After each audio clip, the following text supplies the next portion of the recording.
urrezko danborra emateko bildu gara udalbatza areto honetan. Donostia, haren irudia eta baloreak atzerrian zabalduz, enbajadore lana egiten duten pertsona edo erakundeentzako aitorpena. Zuetako batzuek entzungo zenuten Fili Montanier, Realeko entrenatzaileak, esan duena atzo bertan. Alegia, bere jokalariek urrezko danborra merezi dutela. Atzo Bartzaren aurka jokatu zuten partiduarengatik. Eta egia da, oso pozik gaudela egin zuten lan bikainarengatik, baina pixka bat itxaron beharko dute.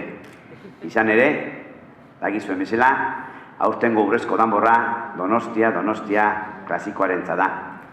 Urtero Donostiarako garaipen handia lortzen duen proba ziklista.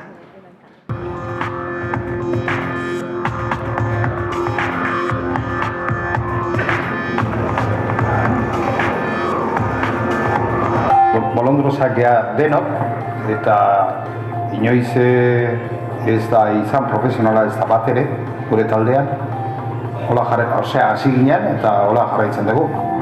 Politik zezuan lehenko garaipenan lortzea.